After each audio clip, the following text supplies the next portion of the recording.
Hi friends, welcome to my channel. ಇವತ್ತು ನಾನು ಬಿಗಿನರ್ಸ್ಗೋಸ್ಕರ ಫಾಲನ್ನು ಹೇಗೆ ಹೆಮ್ಮಿಂಗ್ ಮಾಡೋದು ಅಂತ ನಿಮಗೆ ತೋರಿಸ್ಕೊಡ್ತಾ ಇದ್ದೀನಿ. ಯಾವ ರೀತಿ ಸ್ಟಿಚ್ ಹಾಕೋಬೇಕು ಹೆಮ್ಮಿಂಗಲ್ಲಿ ಅಂತ ತೋರಿಸ್ಕೊಡ್ತಾ ಇದ್ದೀನಿ. ನೋಡಿ, ಯಾರೆಲ್ಲ ನನ್ನ ಯೂಟ್ಯೂಬ್ ಚಾನಲ್ ನೋಡ್ತಾ ಇದ್ದೀರಾ ದಯವಿಟ್ಟು ಸಬ್ಸ್ಕ್ರೈಬ್ ಮಾಡಿಕೊಂಡು ವಿಡಿಯೋನ ಪೂರ್ತಿಯಾಗಿ ನೋಡಿದರೆ ಮಾತ್ರ ನಿಮಗೆ ಅರ್ಥ ಆಗುತ್ತೆ, ಇಲ್ಲ ಅಂದರೆ ಏನೂ ಅರ್ಥ ಆಗಲ್ಲ. ಎಲ್ಲೂ ಸ್ಕಿಪ್ ಮಾಡದೆ ವಿಡಿಯೋನ ಪೂರ್ತಿಯಾಗಿ ನೋಡಿ. ಈಗ ನೋಡಿ, ಫಾಲನ್ನು ಈಗ ನಾನು ಒಂದು ಸೈಡು ಪಿಕೋ ಮಾಡಿ ಇಟ್ಕೊಂಡಿದ್ದೀನಿ. ಈಗ 2 ಎಳೆ ದಾರ ತಗೊಂಡು ನಾವು ಸ್ಟಿಚ್ ಮಾಡಬೇಕು, ಅಂದರೆ ಮಾತ್ರ ಗಟ್ಟಿಯಾಗುತ್ತೆ ದಾರ. ನೀವು ಒಂದೇ ಎಳೆ ದಾರ ತಗೊಂಡ್ರೆ ಗಟ್ಟಿ ಆಗೋದಿಲ್ಲ. ಈಗ ನೋಡಿ, 2 ಎಳೆ ದಾರ ತೊಗೊಂಡಿದ್ದೀನಿ ನಾನು. ಈ ರೀತಿ 2 ಎಳೆ ದಾರ ತಗೊಂಡು ಒಂದು ಗಂಟು ಹಾಕ್ಕೋಬೇಕು. ಲಾಸ್ಟಿಗೆ ಬಿಚ್ಚಿ ಹೋಗದೇ ಇರಲಿ ಅಂತ ಹೇಳಿ ಒಂದು ಗಂಟು ಹಾಕ್ಕೋಬೇಕು. ಈಗ ಈ ರೀತಿ ನಾವು ಹಿಡ್ಕೋಬೇಕು, ಕೈಯಲ್ಲಿ ಕರೆಕ್ಟಾಗಿ ಬರಬೇಕು ಫಾಲು. ಈ ರೀತಿ ಹಿಡ್ಕೊಂಡು ಸಣ್ಣ ಸಣ್ಣ ಸ್ಟಿಚ್ ಹಾಕೋತಾ ಹೋಗಬೇಕು. ನಿಮಗೆ ಗಂಟು ಹೊಲಿಗೆನೇ ಬೇಕಂದ್ರೂ ನೀವು ಗಂಟು ಹೊಲಿಗೆ ಹಾಕ್ಕೋಬೋದು, ಹೀಗೆ ಸುತ್ತ ಹಾಕ್ಕೊಂಡು. ಇಲ್ಲ ಸಾದಾ ಹೊಲಿಗೆನೇ ಪರವಾಗಿಲ್ಲ ಅಂದರೆ ನೀವು ಸಾದಾ ಹೊಲಿಗೆ ಕೂಡ ಹಾಕ್ಕೋಬಹುದು.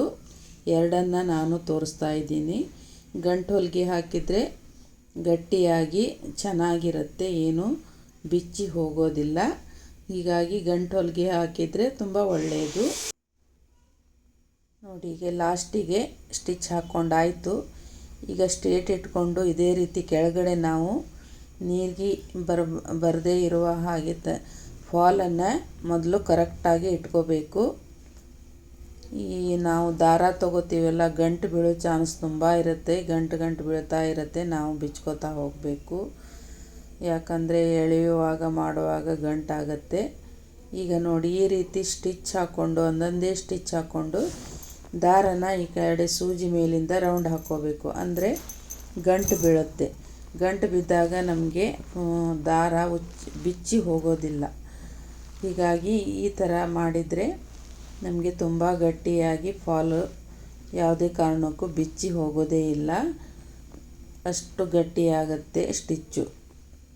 ಆದರೆ ಇದು ತುಂಬ ಲೇಟ್ ಆಗುತ್ತೆ, ಒಂದು ಸ್ವಲ್ಪ ಹಾಕೋದು ತುಂಬ ಲೇಟ್ ಆಗುತ್ತೆ. ಯಾಕಂದರೆ ಒಂದೊಂದೇ ಸ್ಟಿಚ್ ಹಾಕ್ಕೊಂಡು ನಾವು ಈ ರೀತಿ ರೌಂಡ್ ದಾರ ಹಾಕ್ಕೊಂಡು ಗಂಟು ಹಾಕ್ತಾ ಹೋಗಬೇಕಾಗತ್ತೆ. ಹೀಗಾಗಿ ತುಂಬ ಲೇಟ್ ಆಗುತ್ತೆ. ಮನೆಯಲ್ಲಿಯೇ ನೀವು ಮಾಡ್ಕೊಳ್ಳೋರಾದರೆ ಈ ರೀತಿ ಮಾಡಿದರೆ ನಿಮಗೆ ಪರವಾಗಿಲ್ಲ. ಆದರೆ ಬೇರೆ ಕಸ್ಟಮರ್ದೆಲ್ಲ ನೀವು ಈ ರೀತಿ ಹಾಕಬೇಕಂದ್ರೆ ನಿಮಗೆ ಟೈಮ್ ತುಂಬ ಹಿಡಿಯುತ್ತೆ, ಆದರೆ ನಿಮಗೆ ಪುರಾಟ ಆಗಲ್ಲ. ಒಂದು ದಿನಕ್ಕೆ ಇಷ್ಟೇ ಫಾಲು ಹಚ್ಚೋದಂತ ಇರುತ್ತೆ. ಅಂಥವರಿಗೆ ಈ ರೀತಿ ಸ್ಟಿಚ್ ಹಾಕ್ತಾ ಕೂತ್ರೆ ಪುರಾಟ ಆಗೋಲ್ಲ, ಅವರು ಅಷ್ಟು ದುಡ್ಡು ಕೂಡ ಕೊಡಲ್ಲ. ಅಂಥವರಿಗೆ ನೀವು ಈಗ ಸಣ್ಣ ಸಣ್ಣ ಸ್ಟಿಚ್ ಹಾಕೋತಾ ಹೆಮ್ಮಿಂಗ್ ಮಾಡ್ಕೋತಾ ಹೋದರೆ ಪರವಾಗಿಲ್ಲ. ಮಧ್ಯದಲ್ಲಿ ಈ ಥರ ಒಂದು ಗಂಟು ಹಾಕಿದರೆ ಅದು ಕೂಡ ಗಟ್ಟಿಯಾಗಿ ಬರುತ್ತೆ.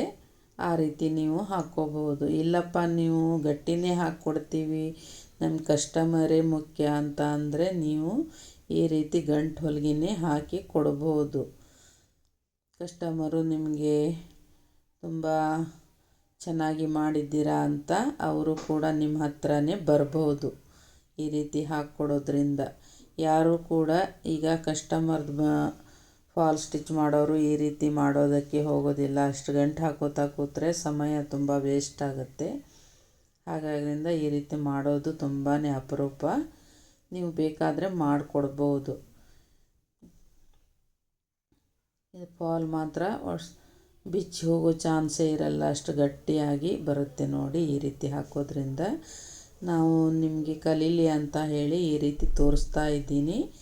ನಾನು ಕಸ್ಟಮರ್ಗೆ ಪ್ರತಿಯೊಂದು ಸ್ಟಿಚ್ಚಿಗೂ ಈ ರೀತಿ ಗಂಟು ಹಾಕ್ತಾ ಹೋಗೋದಿಲ್ಲ. 4 ಸ್ಟಿಚ್ಚು ಸಾದಾ ಹಾಕ್ಕೊಂಡು ಆಮೇಲೆ ಒಂದೊಂದು ಗಂಟು ಹಾಕೋತೀನಿ. ಆ ರೀತಿ ಮಾಡಿದರೂ ಕೂಡ ಬಿಚ್ಚಿ ಹೋಗೋದಿಲ್ಲ, ಗಟ್ಟಿ ಬರುತ್ತೆ, ಗಟ್ಟಿ ಬಾಳಿಕೆ ಬರುತ್ತೆ. ನಾನು ಆ ರೀತಿ ಹಾಕ್ಕೊಡ್ತೀನಿ. ನೀವು ಈ ರೀತಿ ಕಲ್ತ್ಕೊಳ್ಳಿ ಅಂತ ಹೇಳಿ ನಾನು ಈ ರೀತಿ ಸ್ಟಿಚ್ಚನ್ನು ಮಾಡೋದನ್ನು ಹೇಳ್ಕೊಡ್ತಾ ಇದ್ದೀನಿ. ನಿಮ್ಮ ಮನೆಯದು ಬೇಕಾದ್ರೆ ನೀವು ಈ ರೀತಿ ಹಾಕ್ಕೋಬಹುದು. ಬಾಳಿಕೆ ಚೆನ್ನಾಗಿ ಬರಬೇಕಂದ್ರೆ ನೀವು ಹೊರಗಿನವ್ರದ್ದು ಕೂಡ ಹಾಕ್ಕೊಡೋದಿದ್ದರೆ ನೀವು ಹಾಕ್ಕೊಡ್ಬೋದು. ನಿಮಗೆ ಕಸ್ಟಮರು ಕೂಡ ಜಾಸ್ತಿ ಆಗ್ತಾರೆ ಈ ರೀತಿ ಹಾಕೋದ್ರಿಂದ. ಚೆನ್ನಾಗಿ ಮಾಡ್ತಾರೆ ಅಂತ ಹೇಳಿ, ಫಾಲೆಲ್ಲ ಬಿಚ್ಚಿ ಹೋಗೋದಿಲ್ಲ ಅಂತ ಹೇಳಿ ನಿಮ್ಮ ಹತ್ರನೇ ಬರಬಹುದು. ಆ ಕಾರಣಕ್ಕಾಗಿ ನೀವು ಮಾಡ್ಬೋದು. ಮೊದಲು ನೀವು ಕಸ್ಟಮರ್ನ ನಿಮಗೆ ಬರೋದು ತುಂಬ ಮುಖ್ಯ ಆಗಿರುತ್ತೆ. ಅಂಥ ಟೈಮಲ್ಲಿ ನಾವು ಈ ಥರದನ್ನೆಲ್ಲ ನೀವು ಸ್ಟಿಚ್ ಹಾಕ್ಕೊಟ್ರೆ ಕಸ್ಟಮರು ನಿಮ್ಮ ಹತ್ರ ಹುಡ್ಕೊಂಡು ಬರ್ತಾರೆ. ಇದನ್ನು ನೀವು ಮಾಡಿದರೆ ಒಳ್ಳೆಯದು. ನೋಡಿ, ಈ ರೀತಿ ಮಷೀನ್ ಮೇಲೆ ನೀವು ಪ್ರತಿಯೊಂದು ಇದರಲ್ಲೂ ಕೂಡ ನೀವು ಕರೆಕ್ಟಾಗಿ ಕೆಳಗಡೆ ಕರೆಕ್ಟ್ ಬಂದಿದೆಯಾ, ಮೇಲೆ ಫಾಲ್ ಕರೆಕ್ಟ್ ಕೂತಿದೆಯಾ ಅಂತ ನೋಡಿಕೊಂಡು ನೀರಿಗೆ ಬರದೇ ಇರುವ ಹಾಗೆ ನೀವು ಫಾಲನ್ನು ಫಸ್ಟು ಇಟ್ಕೋಬೇಕು. ಇಟ್ಕೊಂಡು ಮಷಿನ್ ಮೇಲೆ ಇಟ್ಕೊಂಡು ನೀವು ಸ್ಟಿಚ್ ಹಾಕ್ತಾ ಹೋಗಬೇಕು ಕರೆಕ್ಟಾಗಿ ಒಂದೇ ಲೈನಲ್ಲಿ. ಎಲ್ಲೂ ಕೂಡ ನಿಮಗೆ ನೀರಿಗೆ ಬರೋದಿಲ್ಲ, ಏನೂ ಆಗಲ್ಲ, ಅಷ್ಟು ಚೆನ್ನಾಗಿ ಬರುತ್ತೆ ಫಾಲು. ಇದೇ ರೀತಿ ಇಟ್ಕೋತಾ ಹೋಗಿ, ತುಂಬ ಚೆನ್ನಾಗಿ ಬರುತ್ತೆ ನೋಡಿ ಫಾಲು. ನೋಡಿ, ಈ ತುಂಬ ದಾರ ದೊಡ್ಡದು ತೊಗೊಂಡಾಗ ಗಂಟು ಬೀಳೋದು ತುಂಬ ಬರುತ್ತೆ. ದಾರ ಜಾಸ್ತಿ ದೊಡ್ಡದು ತೊಗೊಳ್ಳಿಕ್ಕೆ ಹೋಗಬೇಡಿ, ಒಂದು ಪ್ರಮಾಣದಲ್ಲಿ ತೊಗೊಳ್ಳಿ. ಇಲ್ಲಾಂದರೆ ಗಂಟು ಬಿದ್ದರೆ ಅದು ಬಿಚ್ಚೋದು ಮಾಡೋದು ತುಂಬ ಕಿರಿಕಿರಿ ಆಗಿಬಿಡುತ್ತೆ. ಅಷ್ಟು ದೊಡ್ಡ ದಾರ ತೊಗೊಳ್ಳಿಕ್ಕೆ ಹೋಗಬೇಡಿ. ನೋಡಿ, ಇದೇ ರೀತಿ ಹಾಕೋತಾ ಹೋಗಬೇಕು. ನೋಡಿ, ಗಂಟು ಹಾಕೋತಾ ಹೋಗಬೇಕು. ನಿಮ್ಗೆ ಬೇಡಪ್ಪ ಸಾದಾನೇ ಸ್ಟಿಚ್ ಇರಲಿ, ಮಧ್ಯದಲ್ಲಿ ಒಂದೊಂದು ಗಂಟು ಹಾಕಿದರೆ ಸಾಕು ಅಂತ ಅಂದರೆ ನೀವು ಆ ಥರ ಈಸಿಯಾಗಿ ಹಾಕ್ಕೋಬೋದು. ಇದು ಕೂಡ ಈಸಿನೇ, ಸ್ವಲ್ಪ ಟೈಮ್ ಜಾಸ್ತಿ ಹಿಡಿಯುತ್ತೆ ಅಷ್ಟೇ, ಮತ್ತೇನಿಲ್ಲ. ಅದಾದರೆ ಒಂದೇ ಸಲ 4-5 ಸ್ಟಿಚ್ ಹಾಕ್ಕೋಬೋದು.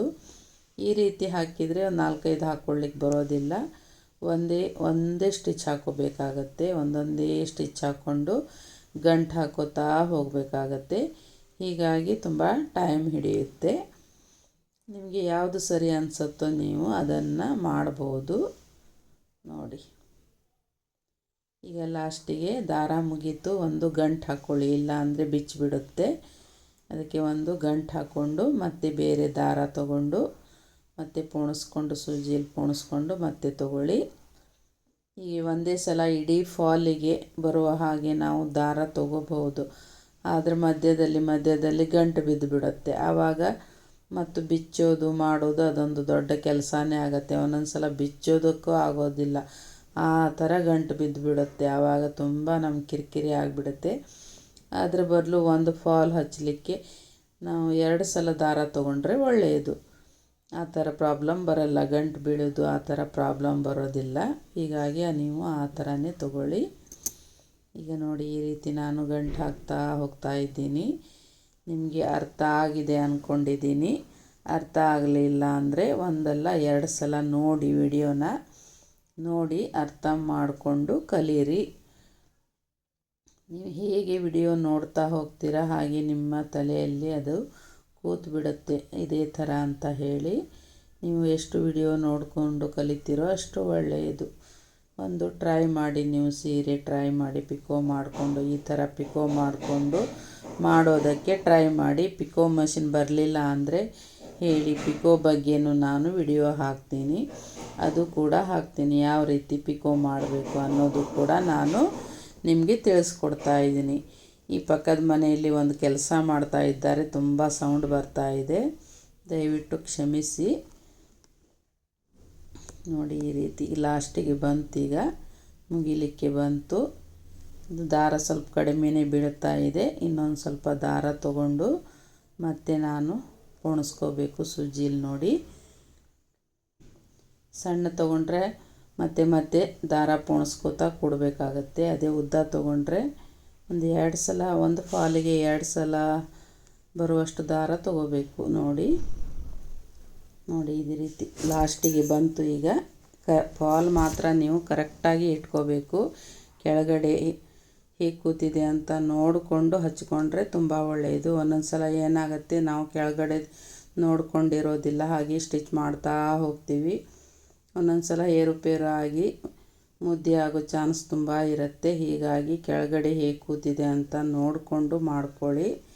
ಆ ಥರ ನೋಡಿಕೊಂಡು ಮಾಡಿಕೊಂಡಾಗ ಆ ಥರ ಪ್ರಾಬ್ಲಮ್ಮು ಬರೋದಿಲ್ಲ.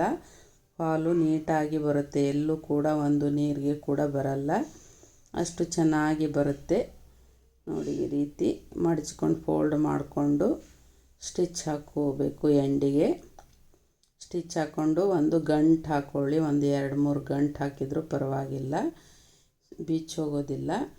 ಗಂಟು ಹಾಕೋದ್ರಿಂದ ನೋಡಿ ಲಾಸ್ಟಿಗೆ ಒಂದು 2 ಗಂಟು ಹಾಕ್ಕೊಳ್ಳಿ.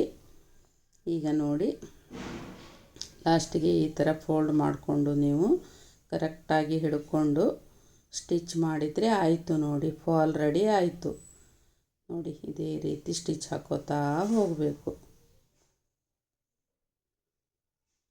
ಕಲಿತ್ರೆ ನಾವು ಪ್ರತಿಯೊಂದನ್ನು ಕಲಿಬೋದು. ನಾವು ಮನಸ್ಸು ಮಾಡಿದರೆ ಎಲ್ಲನೂ ಕಲಿಬೋದು ನೋಡಿ. ನಾವು ಕಲಿಯೋದು ಮನಸ್ಸು ಮಾಡಬೇಕು ಅಷ್ಟೇ. ಮನಸ್ಸಿದ್ದರೆ ಮಾರ್ಗ ನೋಡಿ, ಎಲ್ಲನೂ ಕಲಿಬೋದು. ಬರಲ್ಲ ಅಂತ ಕೂಡಬಾರ್ದು. ನಾವು ನೋಡಿ ಕಲಿತ್ರೆ ಎಲ್ಲನೂ ನಮಗೆ ಅರ್ಥ ಆಗತ್ತೆ. ಈ ವಿಡಿಯೋ ನಿಮಗೆ ಹೇಗೆ ಅನ್ನಿಸ್ತು ಅಂತ ಕಮೆಂಟ್ ಮಾಡಿ. ಮತ್ತು ನಿಮಗೆ ಪಿಕೋ ಮಷೀನಲ್ಲಿ ಸ್ಟಿಚ್ ಹೇಗೆ ಮಾಡೋದು ಅಂತ ನಿಮಗೆ ವಿಡಿಯೋ ಬೇಕಂದರೆ ಅದು ಕೂಡ ಹೇಳಿ, ನಾನು ಹಾಕ್ತೀನಿ ವಿಡಿಯೋನ. ಹೊಸಬರು ಮಷಿನ್ ತೊಗೊಂಡಿರ್ತಾರೆ ಅಂಥವರಿಗೆ ಪಿಕೋ ಮಾಡೋದು ಹೇಗೆ ಅಂತ ಅರ್ಥ ಆಗಲ್ಲ ಒಂದೇ ಸಲ. ಅಂಥವರಿಗೋಸ್ಕರ ಬೇಕಾದರೆ ನಾನು ವಿಡಿಯೋ ಹಾಕ್ತೀನಿ. ಕಮೆಂಟ್ ಮಾಡಿ ತಿಳಿಸಿದರೆ ಮಾತ್ರ ಹಾಕ್ತೀನಿ ನೋಡಿ. ನೋಡಿ ಈ ರೀತಿ ಬಂದಿದೆ ನೋಡಿ. ಎಲ್ಲೂ ಕೂಡ ಒಂದು ನೀರಿಗೆ ಬಂದಿಲ್ಲ, ಏನೂ ಬಂದಿಲ್ಲ. ಸ್ಟಿಚ್ಚು ಕೂಡ ಸ್ವಲ್ಪನೂ ಕಾಣಿಸೋದಿಲ್ಲ. ಎಷ್ಟು ಚೆನ್ನಾಗಿ ನೀಟಾಗಿ ಬಂದಿದೆ ನೋಡಿ. ಈ ಥರ ಮಾಡಿದರೆ ಆಯಿತು. ಮತ್ತೆ ಸಿಗೋಣ ಮುಂದಿನ ವಿಡಿಯೋದೊಂದಿಗೆ. ನಮಸ್ಕಾರ.